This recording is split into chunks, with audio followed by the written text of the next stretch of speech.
yo quiero comenzar hoy por presentar lo que podríamos llamar un puente entre la Universidad Colonial y la Universidad Republicana, que fue el fiscal Moreno y Escandón. Es importante darse cuenta de quién fue este individuo. Ustedes lo encuentran en todos los libros de historia de Colombia y lo van a encontrar asociado con una frustración, la frustración del sueño de la Universidad Estatal Laica. Para conocerlo y conocer lo que hizo, es importante que conozcamos el personaje. Nace en Marica en 1736 y eventualmente muere en Chile en el 92, prácticamente exiliado. Es hijo de un español y de una criolla. Estudió latín y filosofía desde cuando tenía 13 años, porque como vimos esa era la forma de hacerlo en el Colegio de San Bartolomé, regentado por los jesuitas, que es otro punto importante. Inmediatamente se graduó, se vincula al cabildo para ejercer su profesión de abogado. En el 59 fue asesor general, en el 70 procurador y en 1761 era alcalde ordinario de Santa Fe. Y eso, su talento y lo que sabía él desde el punto de vista jurídico se reconocieron en España, porque los virreyes en esa época tenían muy detalladas memorias de lo que pasaba en el reino, y el virrey Solís Foix de Cardona había enviado un informe muy detallado acerca de lo que había sucedido durante su gobierno. En el 62, el virrey Pedro Mesía de la Cerda lo nombra abogado fiscal de la Real Audiencia. Y en ese mismo año, el arzobispo informaba al rey que la curia se valía de Moreno y Escandón como asesor jurídico para manejar los casos más serios. De manera pues que era el hombre perfecto, que tenía la confianza del virrey, la autoridad civil, y la confianza del arzobispo, la autoridad máxima eclesiástica. Entonces, en el 67 llega la Orden de España, que se había producido unos años antes, pero finalmente llega a la colonia la orden de expulsar a los jesuitas. Y el virrey le encomienda a Moreno y Escandón el proceso de la expulsión. Noten ustedes que a pesar de el absolutismo real y todo lo que ustedes quieran, y en un país como España, que siempre trató de mantener de alguna forma la forma jurídica, de pronto más que el espíritu, pues las cosas no son, oiga, ustedes tienen que irse de aquí y adiós. No, eso tiene un proceso. Que la reina Isabel y el rey Felipe expulsaran a los judíos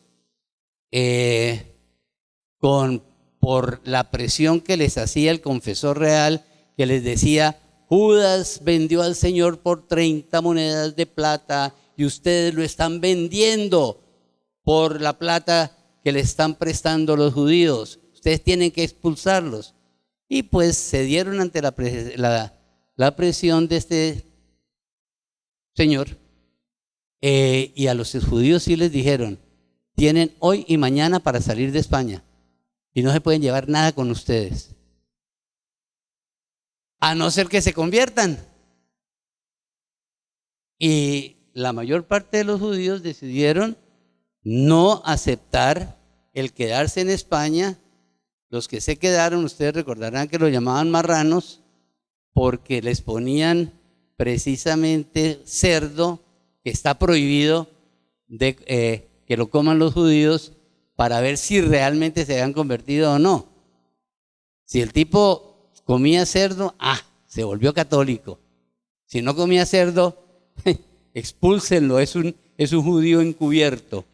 A los tipos, la mayor parte de ellos se fueron para el norte de África y constituyeron la comunidad sefardí, que aún hoy habla español y tienen en Jerusalén un periódico que se publica en español antiguo. Pero bueno, ese fue otro cuento. Ese es el otro cuento de que se van mañana y dejen aquí todo. Aquí pues tendría que haber un cierto orden. Sí, señor, ustedes se tienen que llevar, pero ¿qué es lo que tenían? Hagamos una lista de las cosas que son de su propiedad y todo ese proceso. Entonces Moreno y Escandón lo lleva a cabo. Y inmediatamente los dominicos le caen al virrey. Ya que salieron esos jesuitas, entréguennos todas sus posesiones, porque eso es nuestro, porque nosotros somos la comunidad religiosa escogida por Dios para manejar la educación en el nuevo reino. Bueno, no lo dijeron en esos términos, pero era como el resultado final de las luchas intestinas entre las dos comunidades. Pero el virrey ya había recibido orden de parte del rey de que tratara que las propiedades de los jesuitas no se le entregaran a otras comunidades, sino que fueran utilizadas para crear escuelas laicas, o si ustedes quieren, escuelas no relacionadas con una comunidad religiosa. Ya ustedes se podrán imaginar cómo patalearon y que todos los esfuerzos que hicieron para que les asignaran las propiedades de los jesuitas. Afortunadamente nunca lo lograron. Pero de todas formas, Moreno y Escandón, siguiendo la orden del virrey, organiza una universidad pública de estudios generales. Eso quiere decir que no está sometida directamente a órdenes religiosas. Fray Ignacio Buenaventura, de triste recordación, defiende el derecho que tenían ellos de sacar ventaja a la expulsión de los jesuitas. Esto mismo ocurrió en Caracas, solamente que allá fueron los franciscanos.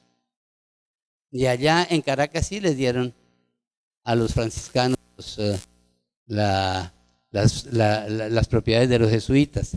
En el Ecuador también ocurrió lo mismo.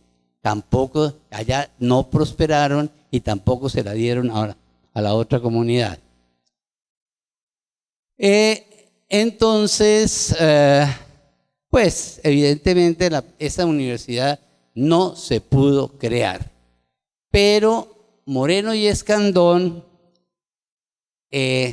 estableció lo que podríamos llamar todo un plan de estudios.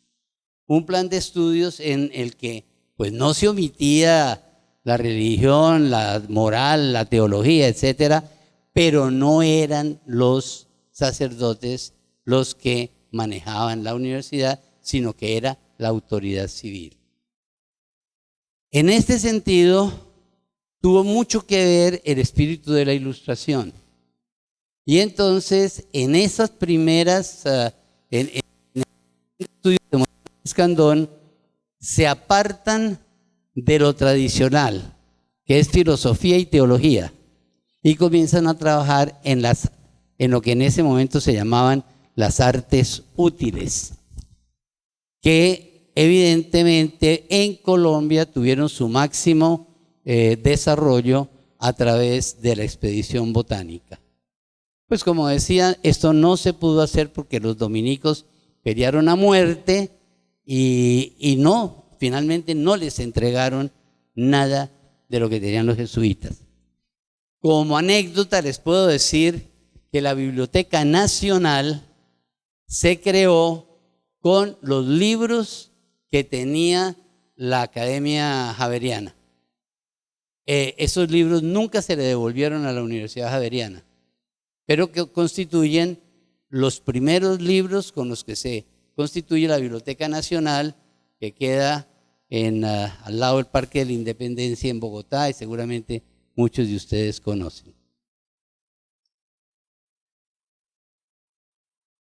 Ahora, los Borbones, además de sus intereses desde el punto de vista de el conocimiento por el conocimiento, también tenían un interés económico.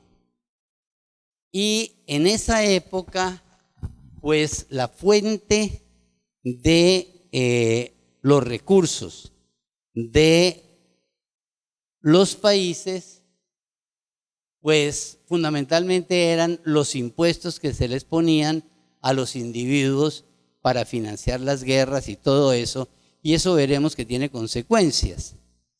Pero hay ciertas actividades a las que los reyes también les ponían impuestos y que pasaban por lo que hacían los gremios, y particularmente los gremios que tenían que ver con la producción de plantas.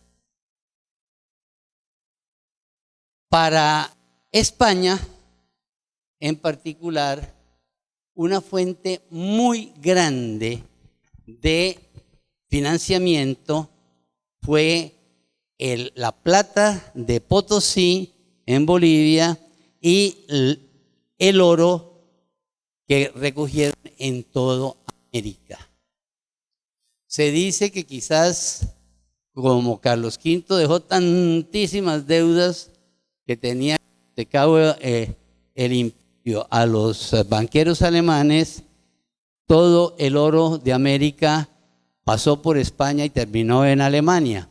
Es posible, pero de todas formas, algo quedó en España, y es durante ese tiempo cuando tenemos el apogeo de la literatura y de la ciencia en España, particularmente de la literatura. Es el siglo de oro. Entonces, para España, pues tenían esa fuente de riqueza, pero se encontraron que había otra fuente de riqueza, que eran las plantas que habían llegado de América. El tabaco, por ejemplo. El tabaco, pues, es adictivo. La gente, independientemente de lo que se tratara de prohibir por salud pública, etcétera, lo utilizaba en las primeras épocas, y todo el tabaco venía de Cuba y luego del resto de la América tropical. Se utilizaba convirtiéndolo en polvo, y era de mucha elegancia el sacar un pañuelo, echarse un poquitito de tabaco, de polvo de tabaco en este sitio particular, que de hecho hasta hoy se llama la tabaquera anatómica, y aspirarlo, lo cual les producía simplemente un estornudo, que se cubrían con el pañuelo más fino posible. Entonces era una moda que cuando llegó a Rusia, Pedro el Grande llegó a prohibirlo so pena de cortarle la nariz a la gente, y la gente todavía lo utilizaba. Hasta allá llega la adicción, ¿ven? Entonces fíjense ustedes que las plantas se constituyen en un nuevo, en una nueva fuente de económica para la corona. Fíjense ustedes, y no se debe perder de vista algo que decían los latinos: económica ultima quaestio. Busquen ustedes cualquier razón a cualquier actividad humana y se van a dar cuenta que proviene de una razón económica. Entonces, basado en esto, entonces se manda, los reyes mandan a América 3 expediciones. La primera, en el 77, a los reinos del Perú y Chile. La segunda se hace desde la Nueva Granada, pero la autorizan en 1783. Mutis la había propuesto en el 63 y no le pararon bolas. Primero mandaron al Perú y a Chile, y de paso por Colombia encontraron el platino. José Juan encontró el platino en el Chocó. Qué interesante. Los alemanes sacaron el platino de Colombia durante la Segunda Guerra Mundial utilizando cajas con puntillas de platino. Fíjense ustedes que no solamente los narcotraficantes tienen ideas extraordinarias de cómo burlar a las autoridades. El platino es fundamental en muchos procesos, particularmente en los procesos de hacer gasolina a partir de carbón.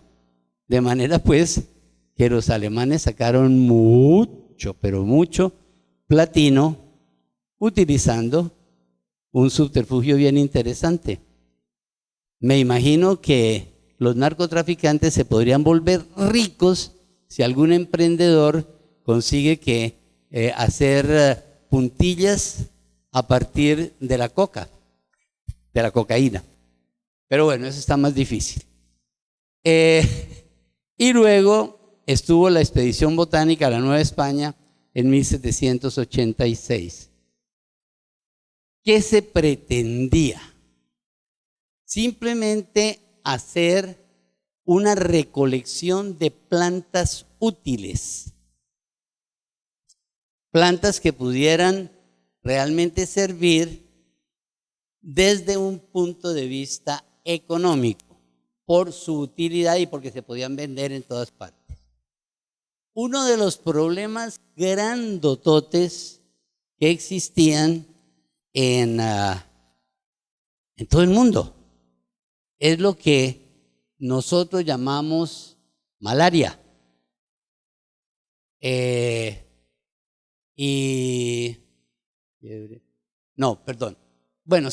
Paludismo. Que como su nombre lo indica, proviene del hecho de que se identificó desde tiempos inmemoriales que estaba asociado con mal aire de los pantanos. No se sabía realmente qué era lo que pasaba, pero era el mal aire de los pantanos el que producía esa enfermedad. La marquesa de Chinchón, como virreina del Perú, resultó con malaria.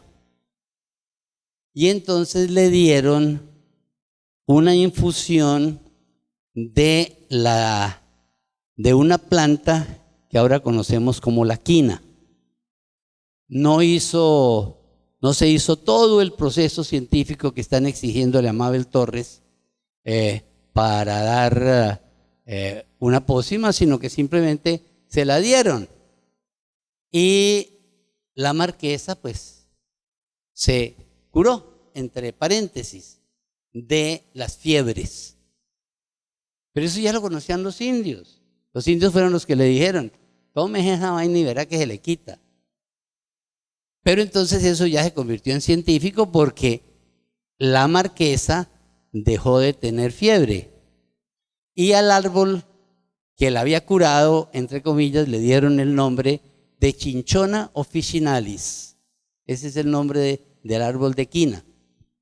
Y la quina se convirtió en una fuente de exportación extraordinaria, produjo grandes cantidades de dinero y se la llevaron para Europa, y eso fue evidentemente uno de los rubros importantes de obtención de financiación a partir del Nuevo Mundo. Noten ustedes una cosa, una anécdota, que sí implica que uno tiene que conocer la cultura y el ecosistema. Mutis trató de introducir la quina en Colombia. No se dio cuenta de la altura que debía tener la plantación para que fuera productiva, ni tenía los medios para determinar la concentración de quina que realmente tenía la planta. Hizo una compañía con otra gente, porque algo que la gente no sabe de Mutis era que además de científico era un comerciante que ustedes no se imaginan. Hizo una compañía, no me acuerdo con quién fue, creo que hasta con Caldas, pero no, tendría que revisarlo. El punto es que quebraron. Para 1802, más o menos, Mutis perdió cantidades de plata por el fracaso de la producción de quina, que él pensaba que lo iba a hacer rico junto con su socio. Problema, no miró la altura sobre la cordillera a partir de la cual el árbol digamos, acumula quina. No, eso no se puede sembrar en cualquier parte. Lo trata de sembrar en Mariquita y no le da. Yo creo que todos ustedes conocen ese tipo de cosas. Uno no puede esperar que en Bochalema crezca corozo, por ejemplo, o plátano. Bueno, en todo caso, eso es una simple anécdota para mostrar lo que estaban tratando de hacer ellos. Entonces, Mutis se dedica a explorar el territorio hasta donde puede. No es una expedición de todo el territorio. La expedición de todo el territorio se hizo en 1850 con la expedición corográfica, que trató de establecer la razón de ser, era establecer los límites de la República de Colombia. Pero los tipos simplemente ir a poner mojones, pues pensaron que eso no era, y de todas formas recolectaron plantas, recolectaron minerales, etcétera, y lo que conocemos inicialmente de la riqueza de Colombia, como principio se le debe a Mutis, pero como realidad se le debe fundamentalmente a la Comisión Corográfica. Otro aspecto interesante que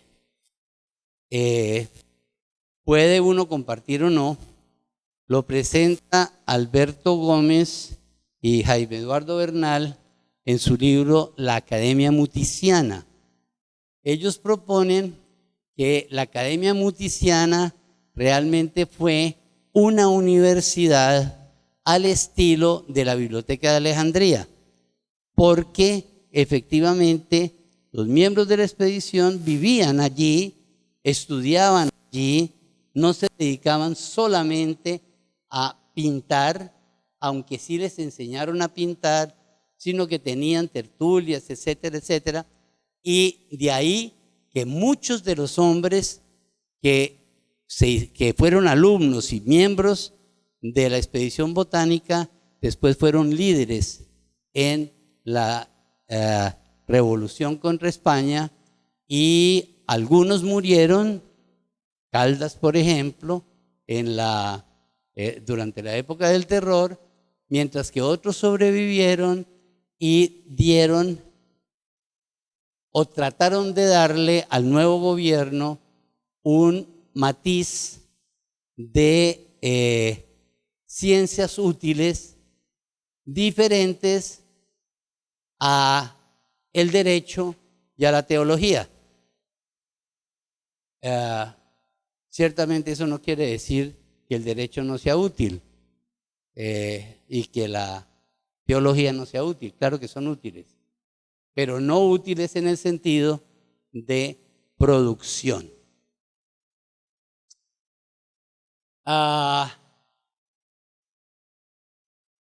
Precisamente en 1808, que es cuando muere Mutis, el colegio de Medellín era un colegio regentado por los franciscanos y la Universidad de Antioquia, creo que con razón, reivindica como el inicio de la Universidad de Antioquia. Y desde ese punto de vista, a pesar de que no está dentro de las universidades creadas por Santander, realmente sí se remonta a estos años. Y lo interesante de la situación es que le piden a Camilo Torres, que había estudiado en el seminario de Popayán, en la Santo Tomás o en la Universidad Tomística, y ciertamente había sido muy cercano a los otros hombres de la expedición botánica, le encargan la elaboración de un plan de estudios. Y me llama la atención que dentro del plan de estudios de Camilo Torres recomienda abolir de plano la práctica del dictado. Ya a Camilo Torres le había ocurrido que eso de dictar clases como que no debía de hacer.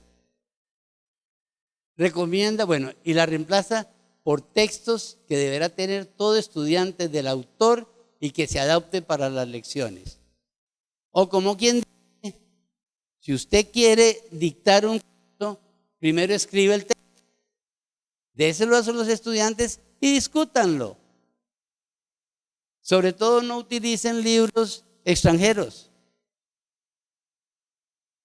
Lo digo yo hoy. Estoy seguro que Camilo Torres hubiera dicho lo mismo. Lo mismo que Moreno y Escandón rechaza la universidad escolástica y introduce nuevos progresos que la naturaleza y la razón cada día hacen. Propone para las matemáticas, entre otros autores, el compendio de Wolf. Yo no sé si Juan Pablo y Elkin conocen bien este compendio, pero bueno, hay nuevos libros, ¿no? Yo creo que muy posiblemente lo que pasa es que Camilo Torres, de pronto se quedó con los papeles de Moreno y Escandón, porque tiene mucho en común. Bueno, con esto ya podemos pasar a la Universidad Republicana. En compendio podemos decir que Santander, desde finales de la década de 1820, crea las universidades en Colombia, de Cauca, Cartagena y una cantidad de colegios que ya veremos especialmente. Y en Bogotá, una universidad central que no funcionó. Me interesa simplemente comentar este punto. Ya veremos luego que para algún autor, en 1821, con la Constitución del 21, un estado de analfabetos trata de crear un país de gente que no sea analfabeta. Y eso es bien complicado. Pero hay analfabetismo, como decía yo ayer, funcional, y también existe el analfabetismo científico. Fíjense ustedes que esta es la razón por la cual estamos dando ahora para los estudiantes nuevos de nuestras carreras de ingeniería y de administración un curso en lenguaje matemático. El lenguaje matemático hace parte del conjunto de signos y símbolos que constituyen un lenguaje. Pero es un lenguaje que podríamos llamar hermético. Hermético en el sentido de que solamente lo conocen quienes son iniciados en la materia. Y resulta que a nuestros estudiantes que nunca los iniciaron en la materia, a duras penas les enseñaron a leer y escribir en castellano y no necesariamente en forma crítica, los ponemos a que estudien matemáticas, que tiene un idioma propio. Es esa la razón por la cual comenzamos con nuestros estudiantes en este curso de lenguaje matemático. Si alguno de ustedes de pronto le interesaran, podrían hablar con Juan Pablo para que los dejen asistir, o de pronto armar un cursito de lenguaje matemático para todos los profesores. Es otro lenguaje que todos creemos que sabemos y realmente no. Muy bien. Entonces, el gobierno de Santander trata de continuar con lo que tenía la universidad en el sentido de que lo que vamos a tener es filosofía, derecho, teología, lo mismo. Pero las ciencias útiles, la misma que los Borbones habían tratado de introducir en Colombia y los dominicos no dejaron, ¿qué vamos a hacer? La gente que tenía conocimientos científicos murieron en 1816 en la época de la Reconquista. Entonces, uno de los sobrevivientes de la expedición botánica que se salvó porque estaba en Europa, porque si no también lo matan, que fue Francisco José de Sea, lo encargan fundamentalmente de conseguir empréstitos para pagar las deudas que Colombia adquirió durante la independencia. Esa es su misión en Europa. Pero de ladito le dicen, oiga, ¿por qué no se consigue un grupo de personas que vengan y nos enseñen las ciencias útiles? Entonces Sea, en medio de sus misiones, habla en Inglaterra, no le ponen atención, eventualmente en Francia se encuentra con un ingeniero peruano ¿cómo se llama? Se me olvida el nombre. Es un ingeniero peruano quien le dice, listo, yo le consigo una misión de personas que puedan darle al país una Rivero. Sí, ahí está. El ingeniero Rivero es ingeniero químico, y es ingeniero de minas y además es químico. Y dice, yo le consigo gente. Y efectivamente, con Jean-Baptiste Boussangot, que también es ingeniero de minas y químico, tiene un libro, Boussangot, que ustedes lo pueden conseguir en la biblioteca virtual, lo pueden conseguir en la biblioteca del Banco de la República, en donde describe cómo era la vida en Europa, en París, en el tiempo en que él nació, que es el comienzo de la época napoleónica. Les dicen, hijo del diablo, nosotros, el peor barrio de Cúcuta, en este momento, no es tan malo como era París en 1802. Y después describe muchas cosas interesantes, por ejemplo, a Manuelita, una visión muy interesante de alguien de afuera, de nuestro entorno, de nuestra política.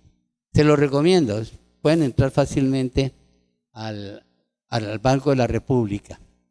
Luego consigue a François-Désiré Roulin, que es un médico y naturalista, y entiéndase por naturalista las personas que estudiaban la naturaleza, que también se llamaban filósofos naturales, para distinguirlos de los otros filósofos, que llamaríamos filósofos especulativos.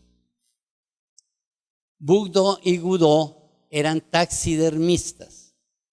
Y cuando llegaron a Colombia, pues encontraron a un curita de, no Buga, sino, ¿cómo se llama la siguiente? Del Valle, un curita muy humilde, pero que le encantaba la ciencia, José María Céspedes. En este momento hay una revista científica que se publica bajo el nombre de Céspedacia. Es de Tuluá. El curita era de Tuluá. Lo interesante, y aquí quería señalar, al ingeniero le pagaban 4.000 pesos al año, ¿no? Estamos hablando del año. Le pagaban 4.000 pesos al año. A Buzangó le pagaban 2.000 pesos, a Désiré, a Roulin, Bourdieu y Godot les pagaban algo así como 1.000 pesos, y al pobre curita de Tuluá pues le pagaban 700 pesos. Y antes, porque en últimas como que finalmente nunca le pagaron. Eso duró un año. Al año el Congreso de la República dice, pero ¿cómo le van a pagar a este tipo 4.000 pesos? Si al presidente, si a nosotros, como miembros del Parlamento, apenas nos 4.000, no, hay que quitarle ese sueldo. Entonces Rivero dice, no, adiós, y se va. Entonces, quedan felices porque el presupuesto queda reducido a la mitad. Al año siguiente, dicen, pues si puede funcionar durante un año con un presupuesto de la mitad, quitémosle más. Y finalmente a los 4 años, el presupuesto de la misión y del Museo de Ciencias Naturales lo reducen como a 700 pesos. Ni siquiera para pagarle al curita. Se acabó. ¿Qué hizo Buzangó? Se dedicó a explorar y a trabajar en las minas. E hizo plata. Hizo mucha, bueno, en este caso hizo mucho oro. Porque aquí la plata no era lo importante, era el oro. De Roulin y de los taxidermistas realmente no tengo noticia. Lo único que sé es que el Congreso de nuestra República en 1825, 26 decide que Colombia no tiene plata para la ciencia. Y eso siguió durante el siglo XIX y siguió durante el siglo XX. De manera pues que si uno se pregunta el por qué en otros países se invierte el 3, el 4% en ciencia y tecnología, y en Colombia el 0.2 del Producto Interno Bruto hoy, pueden saber por qué. Está culturalmente determinado. Yo escribí hace muchos años un artículo en el que decía, la ciencia no hace parte de la universidad latinoamericana, porque esto no es solamente típico de Colombia. Hay excepciones, México le ha invertido, Brasil le ha invertido, pero estoy hablando del siglo XX. Durante el siglo XIX, todos los países se dedicaron a formar abogados que después se convirtieron en guerreros. Prácticamente todos los jefes de nuestras guerras civiles fueron abogados que ganaron el título de coronel o general durante las guerras que ellos mismos promovieron. O sea, la abogacía en ese momento era una forma de convertirse en militar de alto rango. Pero cuestiones de ciencia, evidentemente nada. Y esto mismo pasa en España. En la misma España, el rector de Granada, gran filósofo, Miguel de Unamuno, escribió en uno de sus diálogos, parafraseándolo, porque no me acuerdo exactamente la forma en que esto pasa, un baturro le dice a otro, mire, en España los trenes corren igual que en Inglaterra. Y el otro le dice, pues ya está mejor. Y el otro le contesta, y aquí tenemos electricidad igual a Francia. Y le contesta, ya está mejor. Y entonces la conclusión es, pues que inventen ellos. Y la conclusión de Unamuno, nosotros estamos hechos para cosas más grandes, para las cosas del espíritu. Que inventen ellos. Me decía a mí, hace muchos años, y precisamente en un ascensor, íbamos subiendo con el ministro Arbeláez, que fue un excelente ministro de Economía. Y yo le decía, hombre, ¿por qué no invierten en ciencia en Colombia? Me dice, ¿pero para qué? Resulta mucho más fácil comprar una patente. Y es cierto. Resulta mucho más fácil comprar una patente. ¿Y qué tal si nos compraran a nosotros patentes en vez de nosotros comprar las patentes de otros? Y me acuerdo muchísimo de salir de una charla en la Universidad Javeriana en la que estábamos hablando de ciencia y qué sé yo, y me encuentro con un estudiante de, no sé, derecho o algo, y allá en esa conferencia se había hablado de lo que se estaba haciendo en ese momento en Colombia en el área científica. Y dice, uy, ¿de verdad que en Colombia hacen esas cosas? Yo pensé que eso solamente lo hacían en Estados Unidos. Estoy hablando de unos 15 años, hace 15 años. La mentalidad nuestra es una mentalidad totalmente dependiente. Nuestra cultura es una cultura totalmente dependiente. A nosotros nadie nos volvió dependientes de Estados Unidos. Ese cuento de que nosotros vivimos arrodillados ante los Estados Unidos porque los Estados Unidos nos dominan es paja. Nosotros somos los que le hemos dicho, vengan rápido, apodérense de todo esto, porque esto no tiene dueño, vengan. Somos nosotros mismos los que tenemos una cultura del subdesarrollo. Tenemos una cultura de la infravaloración de lo que nosotros somos. Y a mí me parece que eso es fundamental. Y nosotros como profesores deberíamos tratar de introducir en nuestros estudiantes la cultura de que todos somos capaces, de que somos tan capaces como cualquier muchachito de Illinois o de Aix-en-Provence. No importa de dónde. Todos, si realmente es cierto que todos somos iguales como raza humana, entonces todos somos capaces de hacer lo mismo que hace un muchachito en Nueva Orleans, se puede hacer aquí en Cúcuta. ¿Qué falta? La cultura que permita que ese muchachito sea un emprendedor y los conocimientos que son los que la universidad le tiene que dar en el área científica y en el área de comercio y en el área de mercadeo para que sea exitoso.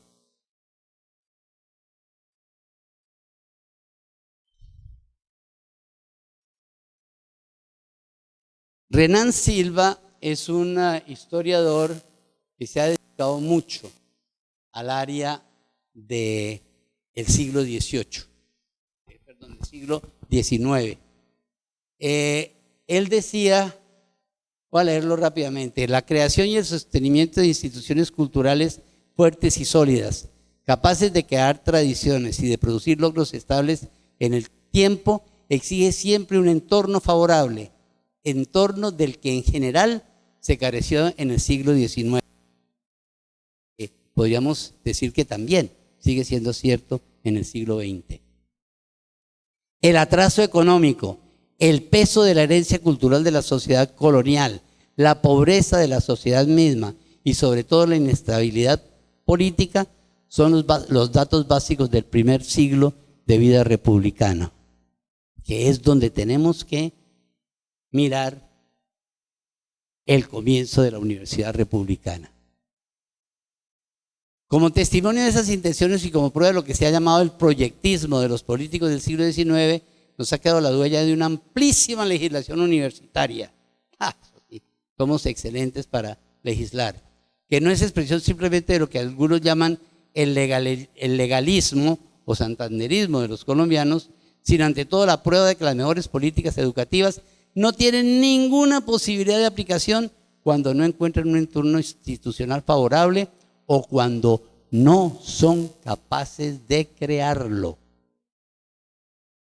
El proyecto santanderista entre 1826 y 1840 de creación de un sistema universitario centralizado, monopolizando la formación profesional con niveles académicos similares a los de Europa, con una estructura curricular moderna y gozando de relativa libertad académica, no funcionó, ya que a principios de esos años 40 lo que se podía constatar era la multiplicación en provincia de cátedras universitarias funcionando por fuera de todo control, una baja calidad de los procesos de formación y sobre todo un gran desacuerdo político e ideológico en torno de los fines que debería cumplir la enseñanza universitaria, que por el momento parecía ser un lugar de paso de jóvenes de clase media que encontraban más bien sus posibilidades sociales en la actividad política, a pesar del intento inicial de los neoborbones de favorecer el estudio de las ciencias útiles y de aplicación práctica.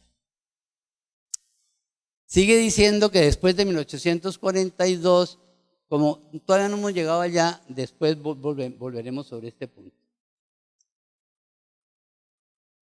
Ahora, si en el periodo colonial, digo yo, las controversias sobre la educación universitaria se dieron por motivos de prejuicio, de prestigio y hegemonía de las comunidades eclesiásticas, las controversias en el periodo republicano tienen que ver con cuestiones fundamentalmente políticas y la concepción de los partidos en relación con el papel de la universidad.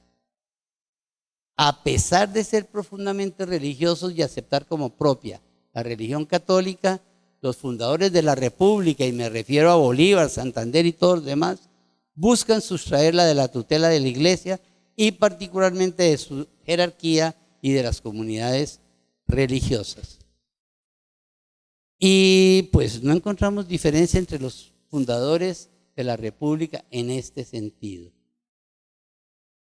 Miremos el contexto político, que es donde tenemos que situar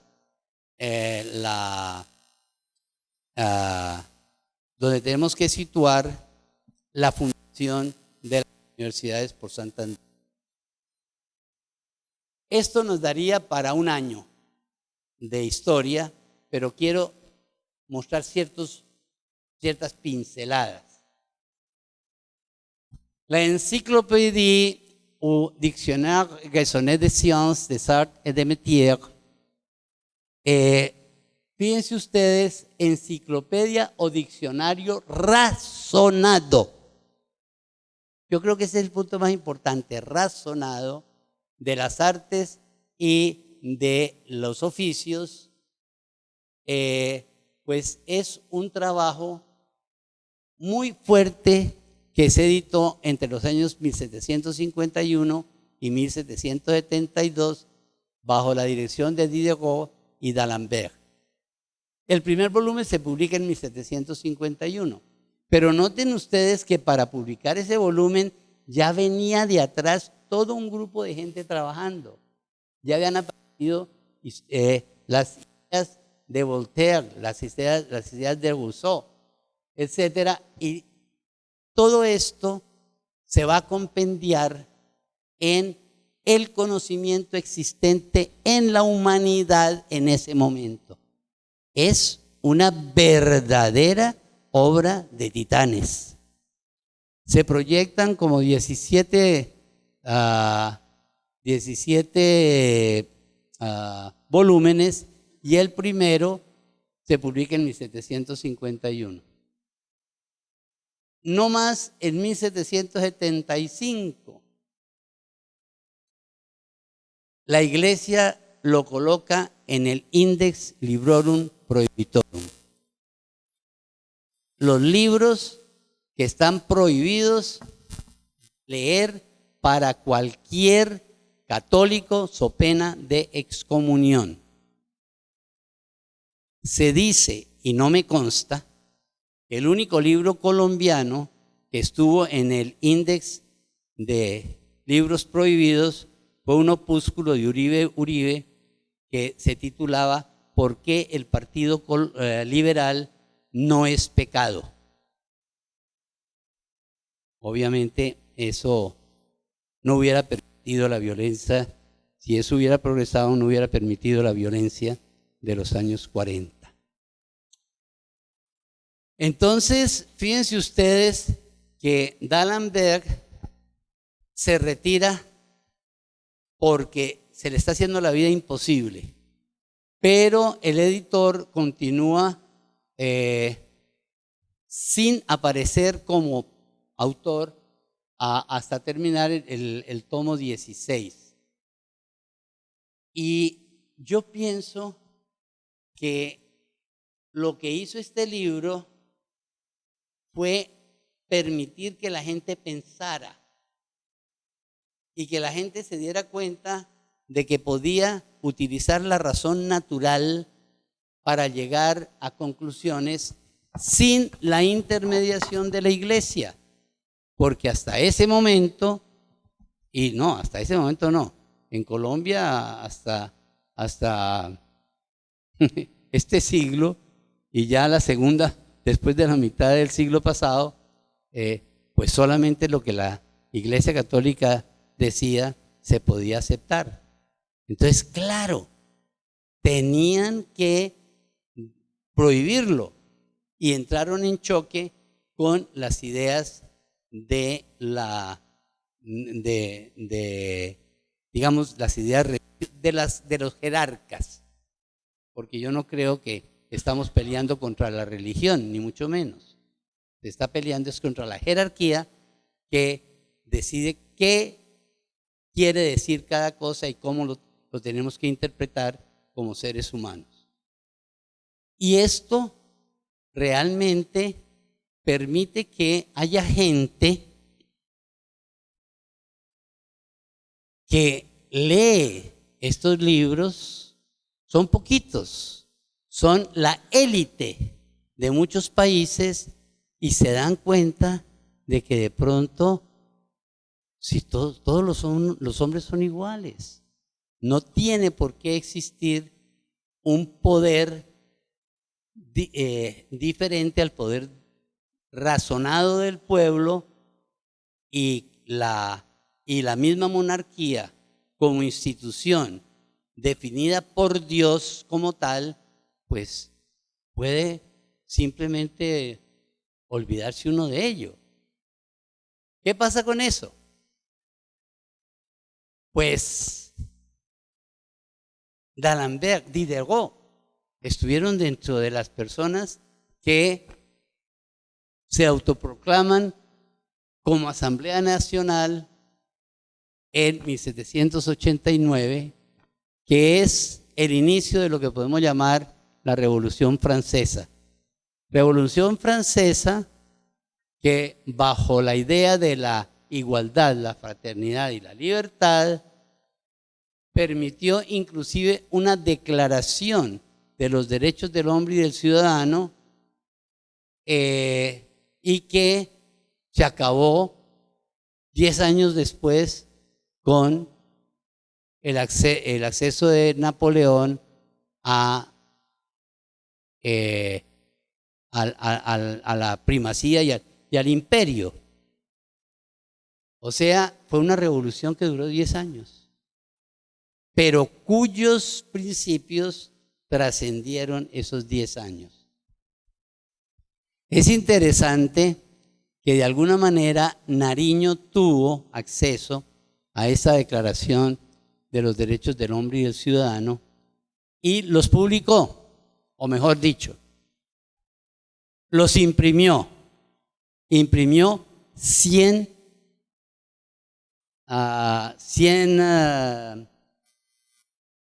ejemplares.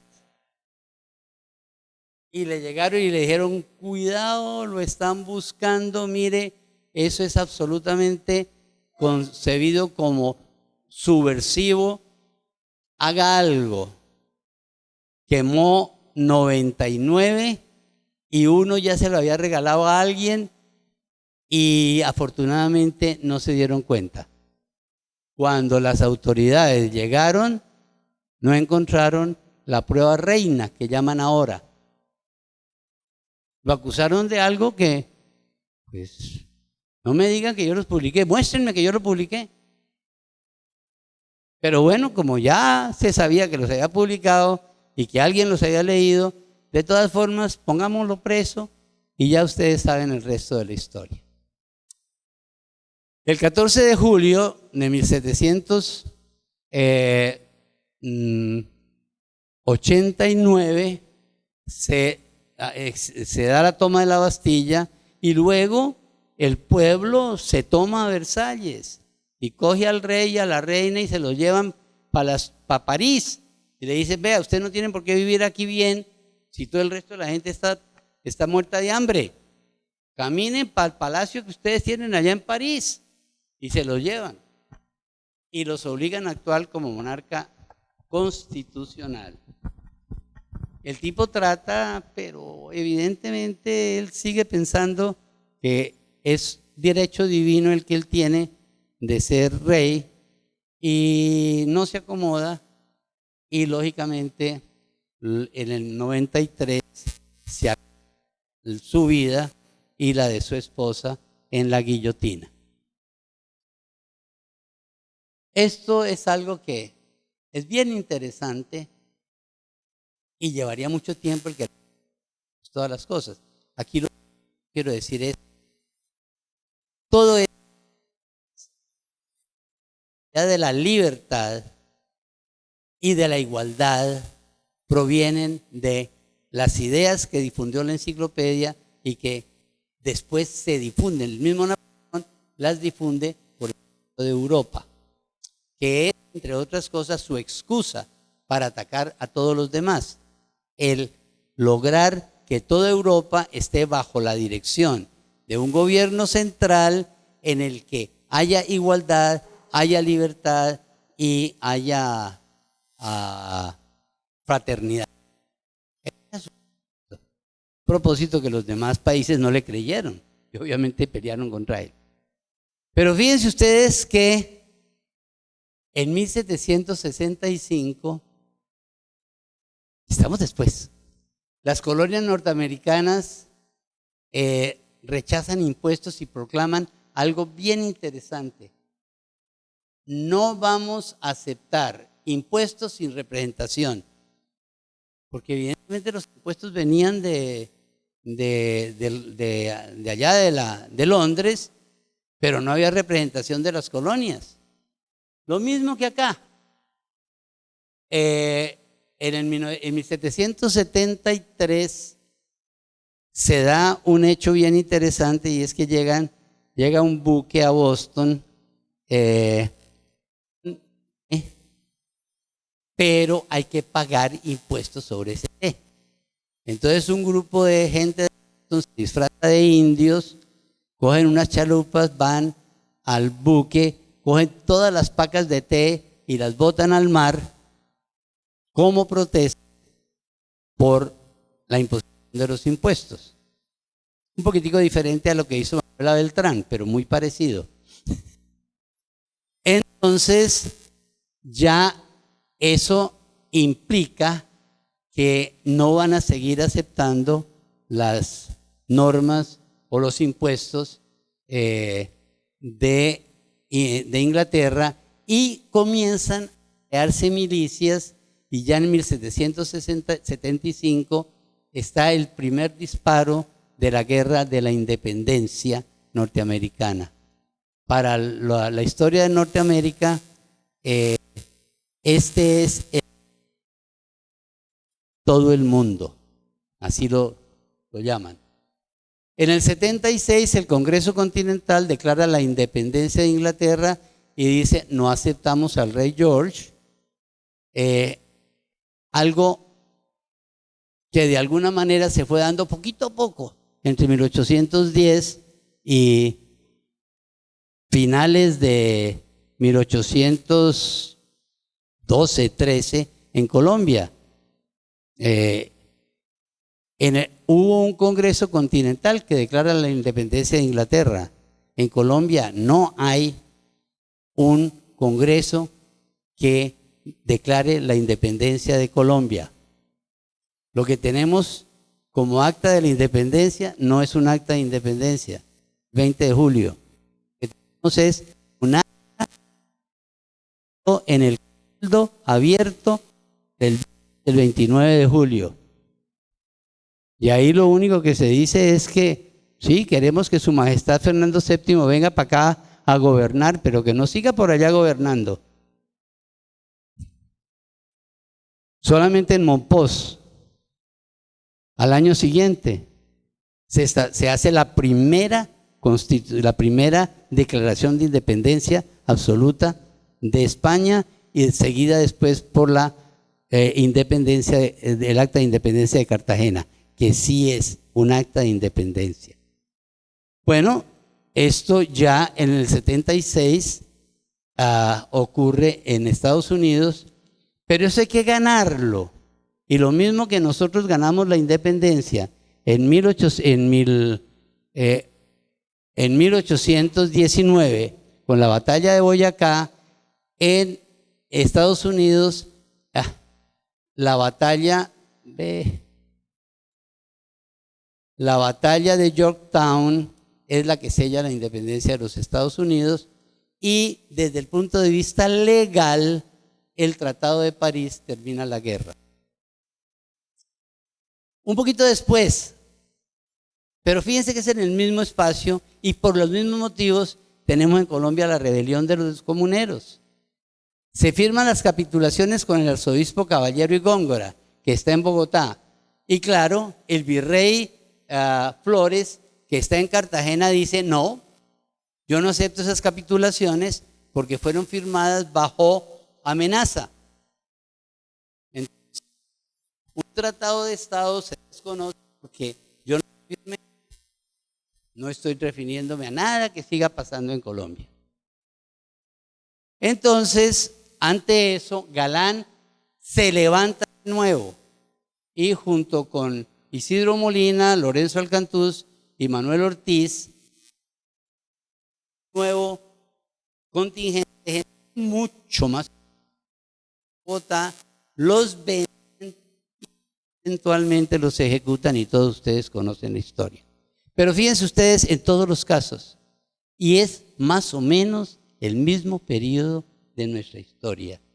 De manera pues que uno podría decir que la historia de la independencia colombiana, mutis mutandi naturalmente, Comienza con las ideas de la enciclopedia, las ideas de la Ilustración, la independencia norteamericana, los comuneros y finalmente la República, pues las guerras de independencia como las conocemos.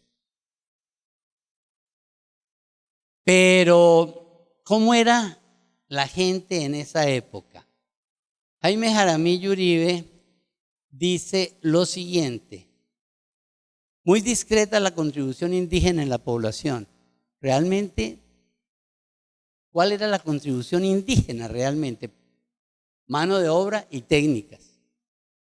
Mediana y de difícil logro la riqueza, y medianas las formaciones sociales de clases y grupos, con numerosos núcleos urbanos que hasta hoy han evitado el gigantismo urbanístico.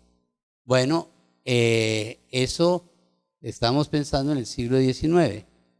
Pero Colombia puede ser el país americano llamado el país americano del término medio, de la áurea mediocritas, la mediocridad.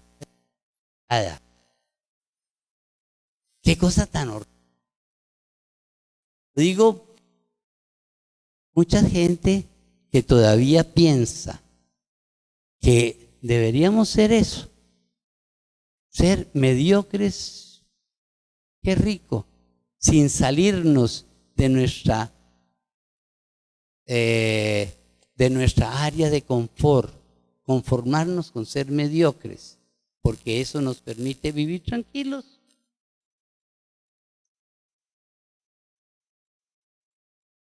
Comencemos entonces la historia verdadera de la universidad en ese contexto que acabo de mencionar. Y a mí me parece que todas las instituciones, para poderlas entender, tienen que manejarse dentro de su contexto histórico, de su contexto político, del contexto económico de la época.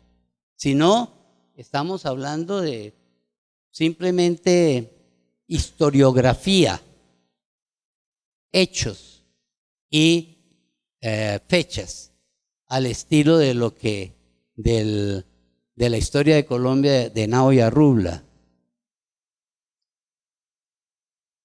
En el 15 de febrero de 1819, en el Congreso de Angostura, decía el Libertador. Ahí lo que tengo es de dónde saqué la cita. Pero la cita es lo fundamental. La educación popular debe ser el cuidado primogénito del amor paternal del Congreso. Moral y luces son los polos de una república. Moral y luces son nuestras primeras necesidades. Tomemos de Atenas su Areópago y los guardianes de las costumbres y de las leyes. Tomemos de Roma sus censores y sus tribunales domésticos. Y haciendo una santa alianza de estas instituciones morales, renovemos en el mundo la idea de un pueblo que no se contenta con ser libre y fuerte, sino que quiere ser virtuoso.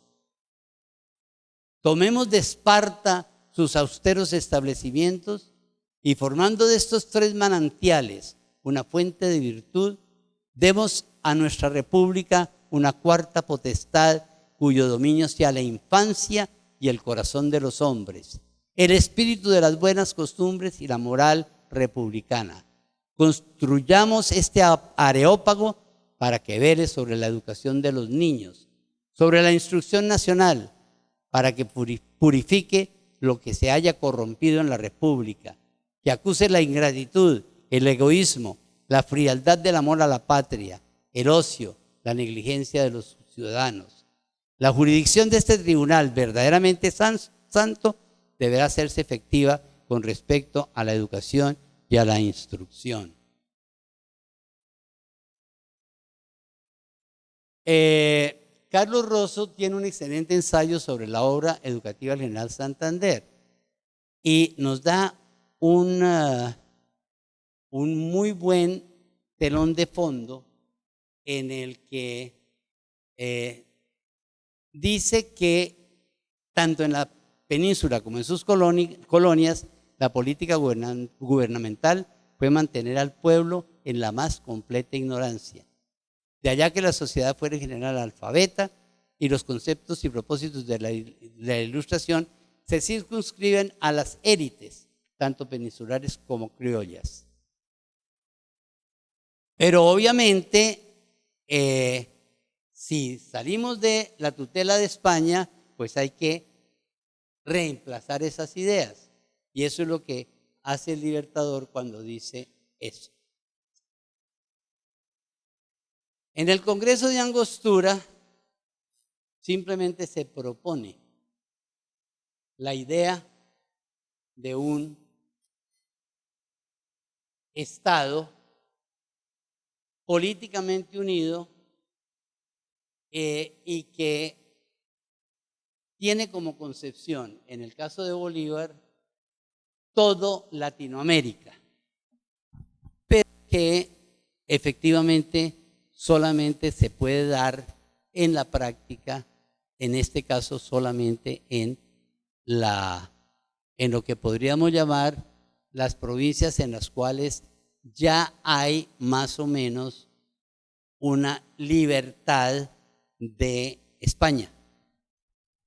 Y entonces, de esa libertad solamente tenemos el Ecuador, la Colombia de ese entonces y la Venezuela de ese entonces.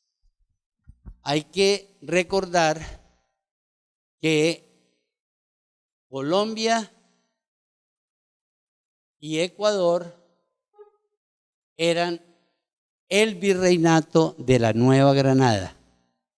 De ese virreinato no hacían parte ni Panamá ni Venezuela.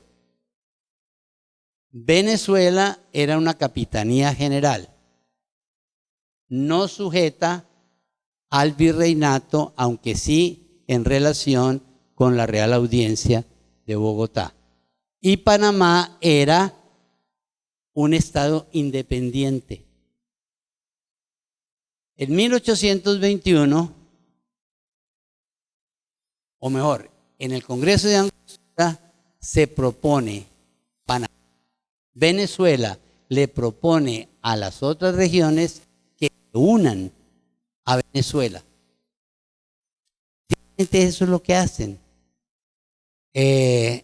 La Nueva Granada o lo que era en ese momento el virreinato de la Nueva Granada, hasta donde los delegados tenían poder, junto con la capitanía del Ecuador, que en cierta forma dependía del virreinato del Perú, le dicen a Venezuela: listos, vamos a unirnos a ustedes. Y Panamá dice: nosotros bien. Y entonces se crea esto que eventualmente conocemos como la Gran Colombia. Y como ven ustedes, entonces, en el Congreso de Cúcuta, en donde se establece la Constitución para esta unión de naciones, se establece que debe haber educación pública y se crean una serie de colegios que voy a mirar en una forma un poquito diferente. En la Constitución de 1821, el artículo 19, en lo que a las atribuciones del Congreso, dice: promover por leyes la educación pública y el progreso de las ciencias, las artes y los establecimientos útiles, y conceder por tiempo limitado derechos exclusivos para su estímulo y fomento. De pasada, ayer yo les comenté que había sido Pedro Justo Berrío el que había decretado la primera libertad de vientres, cosa que hizo en Antioquia. y pienso que es cierto. Pero efectivamente una de las leyes que salen del Congreso de 1821 es la libertad de vientres, entendido, y ahí claramente dice que los hijos de las mujeres esclavas en Colombia serán para siempre libres y el Estado garantizará que sigan siendo libres y adicionalmente que los dueños tienen que preocuparse por su educación y su manutención hasta que tengan 18 años, qué sé yo. Entonces, sí, agradezco el comentario que me hicieron ayer sobre ese punto. Efectivamente, esa es una de las leyes. Hay una cantidad de leyes que salen a partir de la Constitución, porque cada uno de los artículos luego es reglamentado por ley. En cuanto a las leyes específicas que tienen que ver con la educación, yo diría que hay como 3 leyes principales. Esas no están con número, solamente aparecen con la fecha de expedición. El 6 de agosto, los conventos con menos de 8 frailes se constituyen en instituciones de enseñanza y se les quita o se expropian y pasan a ser instituciones de educación. Eso no se pudo llevar a cabo en ese momento, lo trató de llevar a cabo 10 años después José Ignacio de Márquez como presidente y ocasionó la guerra de los conventos o la guerra de los supremos, porque los pastusos definitivamente pelearon a muerte contra esa cosa de que les quitaran estos conventos. De manera, esta ley como tal no tuvo efecto en ese momento, aunque sí lo tuvo 10 años después. Otra ley del 6 de agosto establece escuelas de niñas en los conventos de las religiosas. Ya hay una cantidad de cosas adicionales. Y la otra del 6 de agosto, que creo que es la más importante y la que más tiene que ver con la universidad, es la que establece colegios en las provincias. En el considerando dice que la educación pública es la base y fundamento del gobierno representativo y una de las primeras ventajas que los pueblos deben conseguir de su independencia y libertad.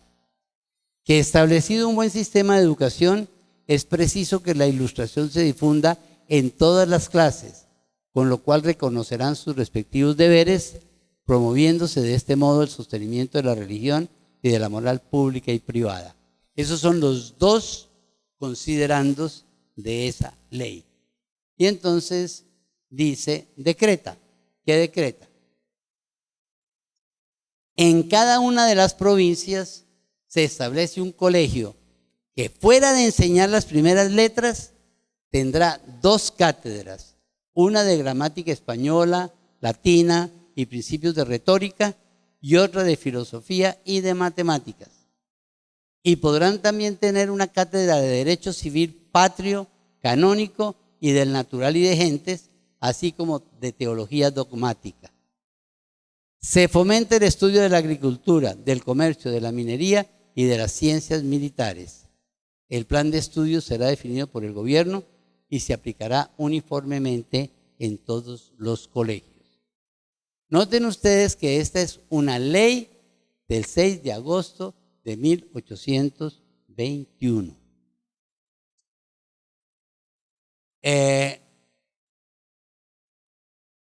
El mismo 6 de agosto se aprueba otra ley que establece escuelas de primeras letras para niños de ambos sexos. Habrá una en cada ciudad, villa o parroquia que tuviere más de 100 vecinos. Y los maestros deberán enseñar a los niños por lo menos a leer, escribir, ortografía y aritmética y los dogmas de la religión y de la moral cristiana. En el caso anterior yo puse verbatim algunas de las cosas y luego simplemente resumí. Y en el caso de esta ley simplemente resumí lo que parecería importante. Ahora, Pero estas leyes no se pudieron poner en práctica en forma total. Primero, el Estado no disponía de fondos y los vecinos tampoco capacidad económica. En la ley que decreta que en toda parroquia, villa, etcétera, de más de 100 vecinos, existe una escuela, dice que los vecinos tienen que pagarla de sus propios fondos o que busquen fondos. Pero el Estado como Estado no provee de fondos, pero es que tampoco podía proveer de fondos.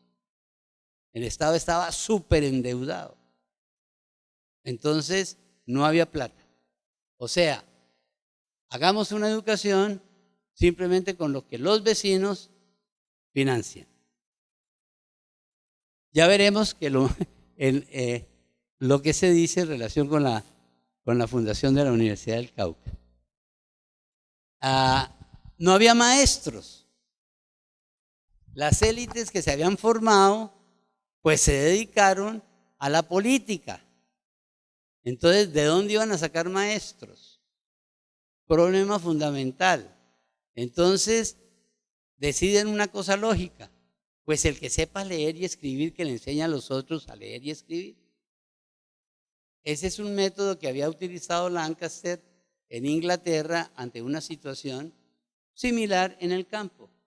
Entonces, el muchacho que más sabe, que le enseñe al siguiente. Es una excelente idea. Y es la base misma de lo que nosotros tenemos como monitorías. Porque efectivamente el muchacho que más sabe es el que le debe enseñar al siguiente. Porque el otro muchacho no entendió lo que dijo el profesor.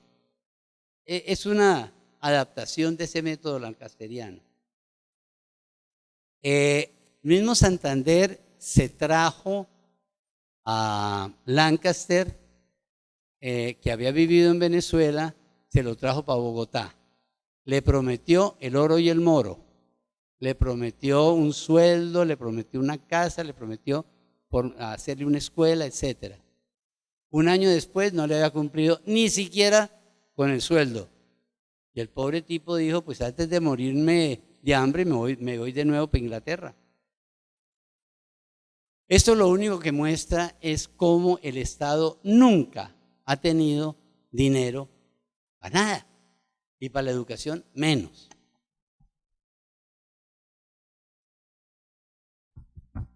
Ahora, valiéndose precisamente de esta ley, a partir de 1822 comienzan a crearse colegios. El colegio de Boyacá en Tunja se funda el 17 de mayo, el de Antioquia ese mismo año, el de San Simón en Ibagué, el Santa Librada de Cali en 1823, la Casa de Educación de Pamplona en 1823, que no, definitivamente no es. Se acabó, nos lo mencionará Yolanda. En Valencia, piensen ustedes piensen ustedes que es en toda la Colombia. Se llamaba Colombia. Solamente después de que se disolvió, la gente la llamó la Gran Colombia, lo que fue. Pero se llamaba Colombia. Entonces en Valencia, en el 83, en Trujillo, en Venezuela, también en el 23, en Tocuyo, en el 23, y se funda un colegio en el Istmo de Panamá, en el 23. En Ocaña, en el 24. El de Ocaña, hasta donde yo sé, sigue siendo el mismo que ahora tiene el nombre de José Eusebio Caro. El académico de Buga en el 24, el Colegio de Santa Marta también en el 24, el de San José de Guanentá en San Gil en el 24, ese todavía existe. La Casa de Educación de Vélez, que realmente funcionó prácticamente hasta comienzos del siglo XX como tal. El Colegio de la Guayana, en Angostura en el 24, en Cumaná en el 24, el de Cartagena en 24, la Casa de Educación de Guanare en el 25, en El Socorro el 26, la Casa de Estudios de Jesús, María y José en Chiquinquirá y el Colegio de Pasto en el 27. Bolívar, por su lado, creó en el 28 el Colegio de Imbabura en Ibarra y el Colegio de Monpós en 1830. Este Colegio de Monpós ya había sido universidad y tuvo un rector, que fue Eloy Valenzuela, que nunca pudo ir a Monpós y que se acabó y la universidad nunca funcionó. Bueno, les quiero mostrar dos, no más que dos ejemplos de esos colegios para mirar la diferencia. Vamos a mirar la Universidad del Cauca. Se funda en noviembre de 1827 y tuvo sus raíces en el Seminario Mayor de Popayán. Allá se formaron Camilo Torres, Francisco José de Caldas y Tomás Cipriano de Mosquera, que después sería presidente de Colombia y haría sus maldades en el caso de la educación. Yo quería mostrarles este que está en la rectoría de la Universidad de Popayán, porque es posible, yo no había visto jamás ningún cuadro de Manuelita, ni tampoco había visto a los dos juntos. Yo tomé esta foto,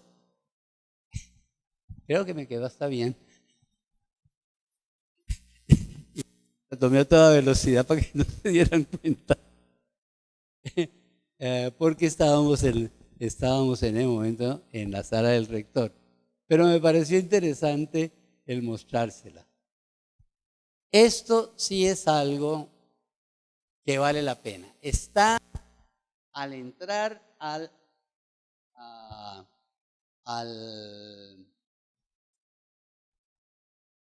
auditorio máximo, al aula máxima, en pie están las leyes que crearon la Universidad del Cauca.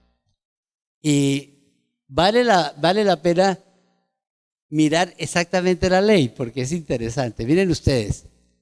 República de Colombia, Francisco de Paula Santander, de los Libertadores de Venezuela y Cundinamarca, condecorado con la Cruz de Boyacá, general de división de los ejércitos de Colombia, vicepresidente de la República encargado del Poder Ejecutivo, etcétera, etcétera, etcétera.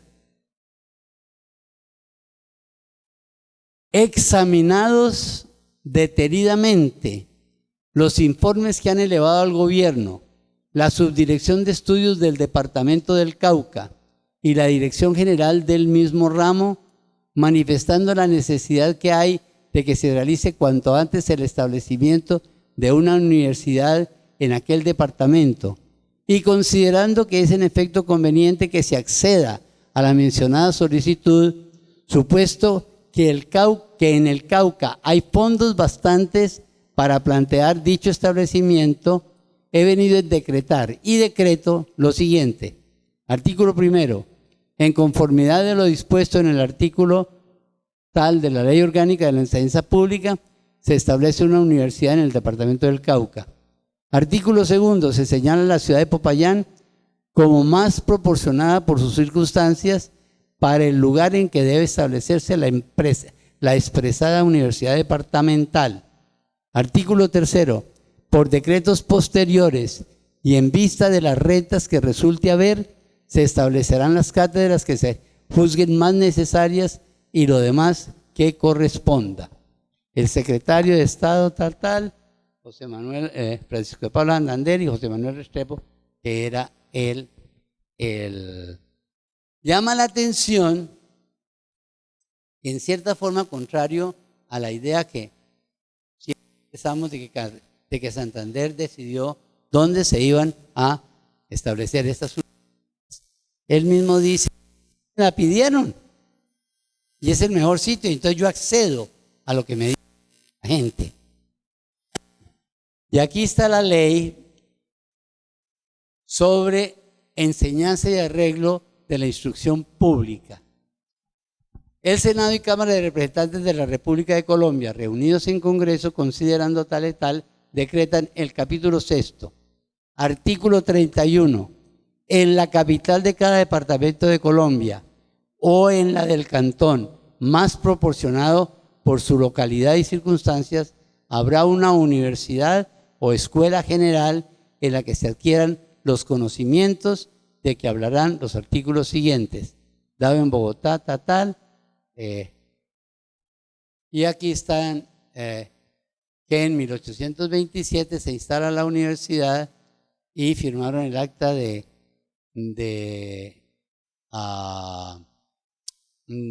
inauguración de la universidad un poco de personas que ustedes de pronto reconocerán apellidos que todavía son notables en Colombia. Joaquín Mosquera, a Valencia, a Fernández de Soto, Urrutia, Grueso, Lino de Pombo, que tuvo un papel importantísimo en la educación colombiana en el siglo XVIII, Cajiao, Cobo, Mosquera, bueno, Hurtado, pues hurtaban mucho, hay gente que ha hurtado mucho, y Caicedo, y Rufino Cuervo. Parecería que estos son las élites de que hemos venido hablando. Y aquí han salido no necesariamente de ahí, pero sí de sus hijos, etcétera, han salido presidentes de Colombia, etcétera. Yo no sé si todos ustedes han estado en la Universidad del Cauca, pero este es el sitio, llamemos, emblemático de la entrada de la vieja Universidad del Cauca, porque evidentemente ahora lo que es la escuela de medicina, las facultades de ciencias y todo están fuera del campus viejo. Lo mismo que en Cartagena. Pero este es el atrio del convento de los dominicos, en donde se iniciaron las clases de Derecho en 1827.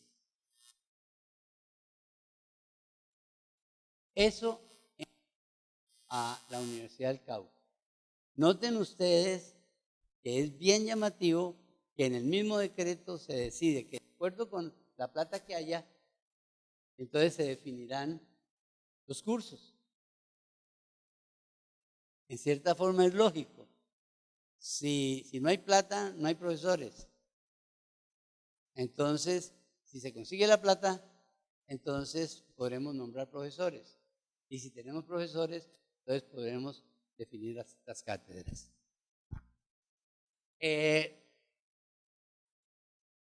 Además de la universidad, que tiene las características, tanto esta como la de Cartagena, tienen características similares, están los colegios. ¿Cómo eran esos colegios? Que Santander comienza a fundar a partir de 1822 y el primero de ellos es el de Tunja. Esos colegios no eran como los colegios los que conocemos hoy. Y aquí quiero señalar y leer con ustedes de la página web del Colegio de Boyacá está esto.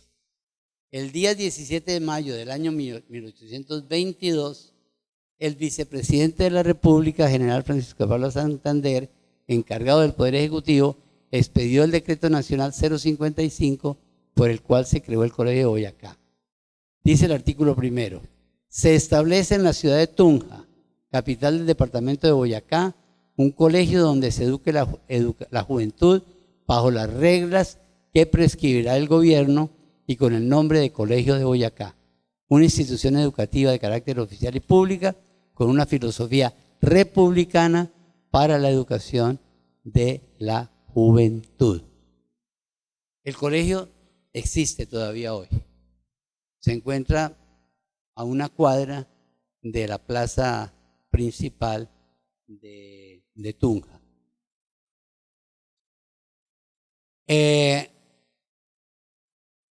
Esto dice el documento que se dirigió al señor vicepresidente Francisco de Paula Santander, publicado en la primera página de la Gaceta de Colombia el domingo 17 de noviembre de 1822. Educación Pública, República de Colombia, Intendencia Departamental de Boyacá, Tunja, 20 de octubre del 22. Excelentísimo señor, hoy se ha logrado la instalación del Colegio de Boyacá en la capital del departamento de este nombre. Una solemne función religiosa en la capilla interior del edificio es la que ha dado principio. Y una oración pronunciada por el reverendo padre Fray Francisco Florido, por este religioso, a quien a competencia se muestran el saber, la virtud, la elocuencia y patriotismo, ha sido uno de los objetos que más han excitado la atención del público y hecho conocer las ventajas tan laudables del establecimiento. Tal vez se acompañará a este informe una copia de tan adecuado discurso. Y firma Francisco Soto. Noten ustedes que todo comienza con una misa, con una Eucaristía, le decimos ahora. En esa época era con una misa. Y con una homilía de parte de un sacerdote ilustrado.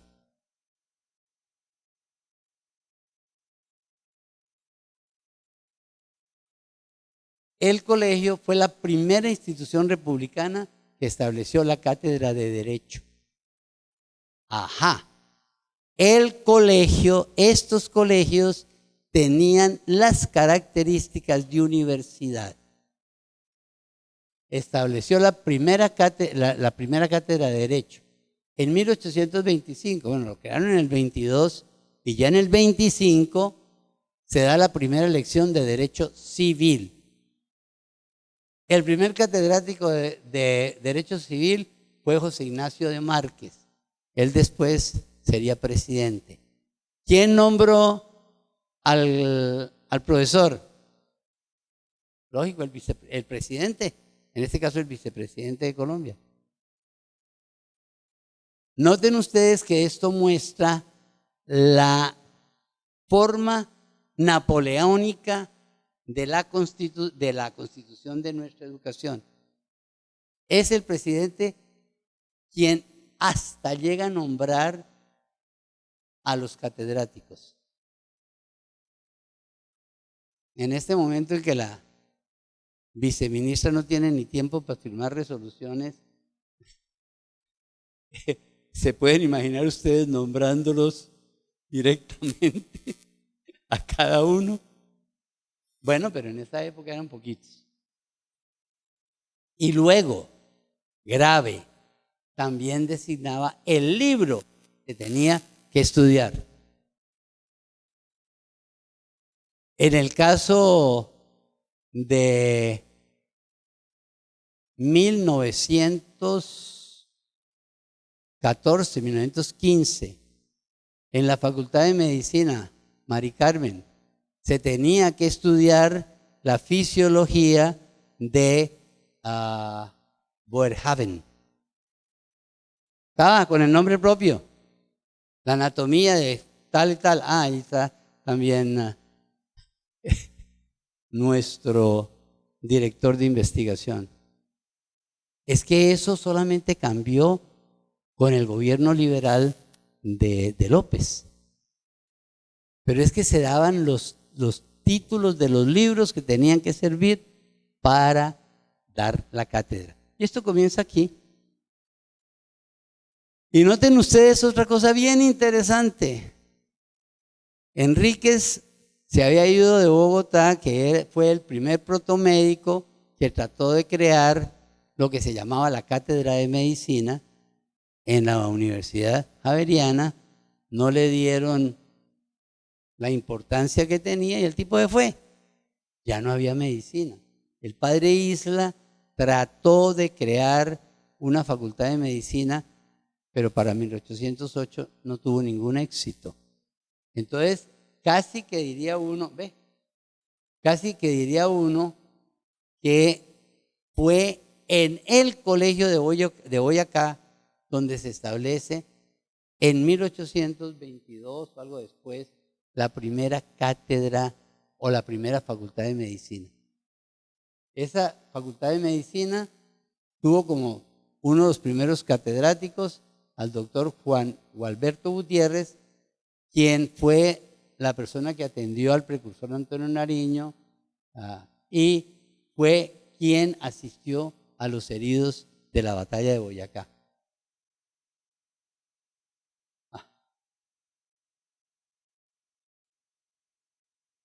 Entonces, ¿qué carreras tenían en la universidad, en el colegio? Fueron jurisprudencia, medicina y filosofía y letras. Muy después se crean las facultades de ingenierías, ciencias naturales y artes oficios. Y luego, finalmente, se creó agronomía. Y duró como expidiendo títulos hasta 1925, cuando desaparecen los estudios universitarios en el Colegio de Boyacá. Miremos cómo eran los estudios.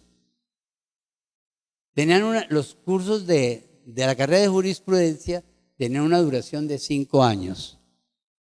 Los cursos de mayor intensidad eran los de Derecho Constitucional, Derecho Civil Patrio, Derecho Romano, Derecho Canónico y Economía Política. Shirley no está por aquí. Pero, ¿hay alguien de Derecho? Todavía lo damos, ¿cierto? Todavía damos eso. No podemos cambiar. Pero es fundamental. Lo único que no damos, estoy seguro, es Derecho Canónico. Aunque debiéramos, porque un divorcito de vez en cuando puede servir. Los primeros profesores fueron Juan Nepomuceno Riaño, Inocencio Vargas, Bernardo de la Mota. Los primeros alumnos titulados en jurisprudencia, Mariano Espina Rodríguez. Mariano Espina Rodríguez, que fue después secretario de Educación del gobierno y eventualmente presidente de la República. Y Juan Nepomuceno Duque. Y hay que tener en cuenta que los fundadores de los partidos políticos colombianos de alguna forma están relacionados con el Colegio de Boyacá. Mariano Espina Rodríguez es el verdadero fundador del Partido Conservador Colombiano. Fue el primer alumno que se graduó en jurisprudencia en la Universidad de Boyacá en 1828. Aquí hay que darse cuenta que Bolívar no fundó el Partido Conservador. Y el doctor Ezequiel Rojas de Miraflores, profesor de Derecho Civil en el Colegio de Boyacá, fue el fundador del Partido Liberal Colombiano. Ahí estuvieron los fundadores de los partidos y estos partidos se fundan. Es bastante después de lo que podríamos llamar las pugnas que realmente en cuanto a educación y mucho en cuanto a política realmente no dividieron a Bolívar y a Santander.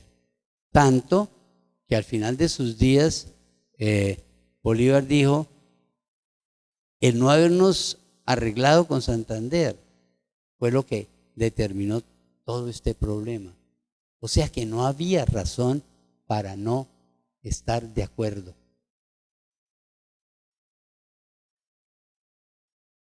Ahora, un aspecto bien interesante tiene que ver con las ideas de Jeremy Bentham.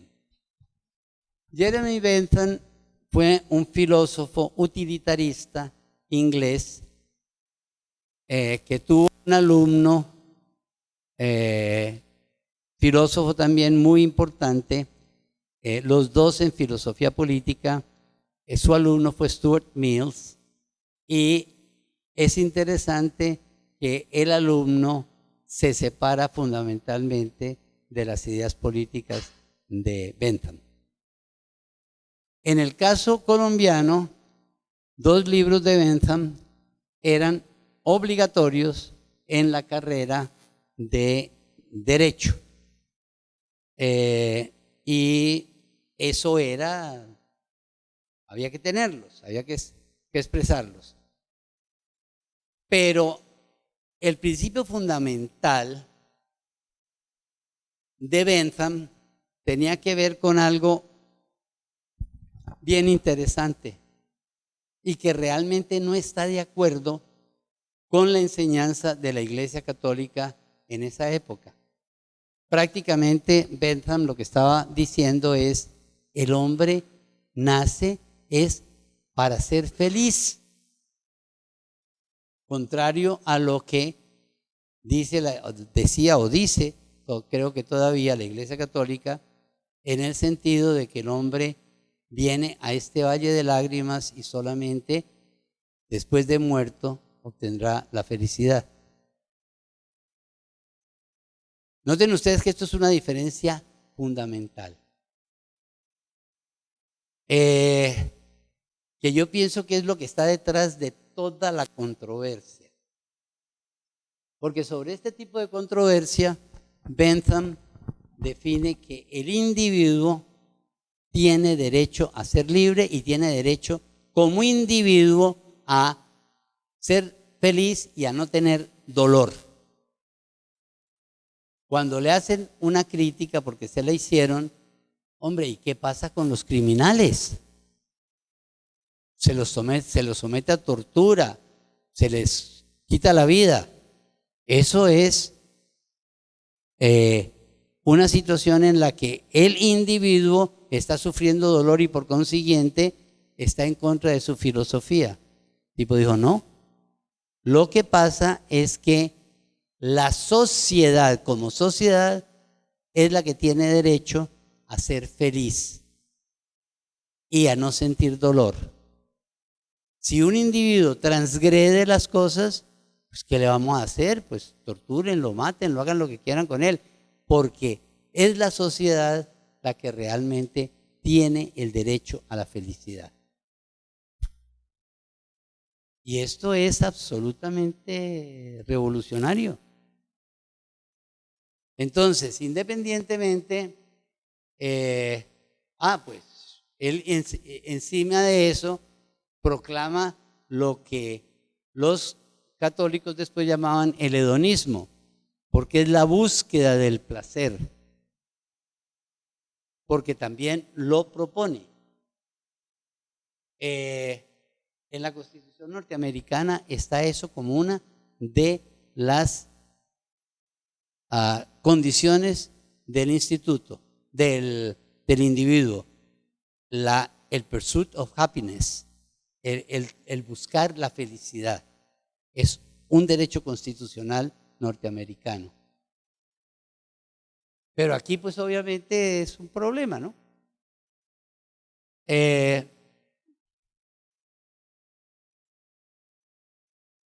Tanto Bolívar como Santander acogieron estas ideas. Bolívar vivió en Inglaterra en una casa que quedaba a 2 casas de la de Bentham y a una casa de Stuart Mills, porque Stuart Mills vivía al lado de la casa de Bentham y Bolívar vivió al lado de la casa de Stuart Mills. Y Bentham estuvo buscando a los precursores de la independencia de todos los países de América, ofreciéndoles hacer el código de leyes para su país. En ninguna parte se lo aceptaron, pero por lo menos charlaron. Que yo sepa, Santander no conoció a Bentham personalmente, pero Bolívar sí. Y Bentham fue el que lo buscó. más que Bolívar buscar a Bentham, con esa idea que él tenía de que solo con las nuevas repúblicas se podía cambiar el orden establecido. Es interesante. Algunos han dicho que Bolívar suprimió la enseñanza de Bentham como resultado del atentado septembrino, porque las ideas de Bentham de libertad individual iban en contra del momento en el que Bolívar se había declarado como dictador. Entonces, pero eso realmente parecería que no es cierto. Y les quiero mostrar lo que ocurrió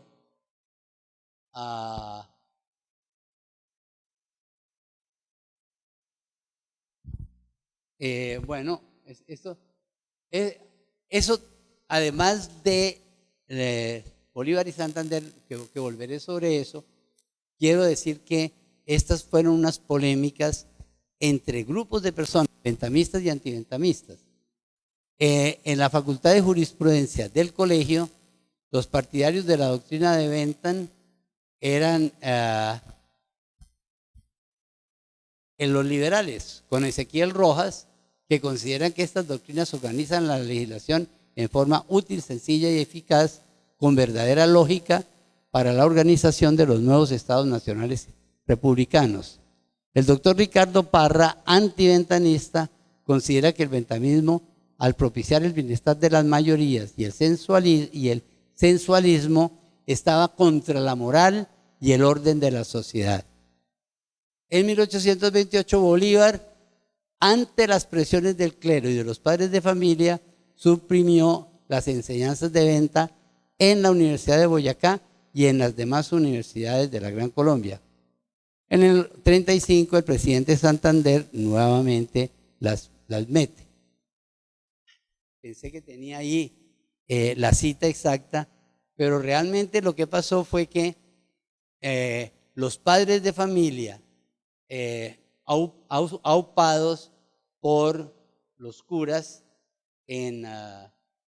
allí en Tunja, se dirigieron a Bolívar y le dijeron que definitivamente no se podía seguir enseñando bentamismo, porque eso era contra toda la moral católica, contra el Estado, contra todo. Y Bolívar, para aplacarlos, les aceptó y efectivamente ya como dictador que era en ese momento, la suprimió. Pero realmente yo no creo que hubo enfrentamiento entre Santander y Bolívar por esa razón. Alguna gente lo dice. Y quiero terminar con la Universidad de Cartagena. Tiene una cosa muy similar, pero quiero señalar solamente que en el 61, con Mosquera, la ley de desamortización y manos muertas, que quiere decir que todas las cosas que tenían que ver con el clero, se le quitaban al clero, la suprimen, pero en el 63 le devuelven los recursos. Bueno, realmente no hay mayor cosa ahí nueva que decir. Solamente que la Universidad del Magdalena e Istmo fue la que fue creada por Santander y se creó en Cartagena, a pesar de que se llamaba la Universidad del Cartagena e Istmo, porque ese era lo que podríamos llamar el departamento en ese nombre. De manera pues que lo que hemos visto hasta el momento, lo que nos muestra es cómo es muy difícil el cambiar la cultura de la gente. Santander y Bolívar quieren hacer un cambio fundamental, pero no lo pueden hacer porque la cultura que viene de atrás se mantiene Y los cambios que introducen casi que podríamos decir que son cambios cosméticos, con la excepción, por ejemplo, de el meter dentro de la enseñanza universitaria ideas que son verdaderamente revolucionarias, como las ideas de Bentham. Pero realmente, si ustedes han observado hasta el momento, de la Universidad Colonial a la Universidad Republicana, tenemos propósitos diferentes, eso sí. Ya no es la universidad para las élites, es la universidad para el pueblo, pero el pueblo no tiene con qué pagarla. Entonces sigue siendo, por razón económica, universidad de élites. Pero hay el cambio, por lo menos desde el punto de vista de propósito.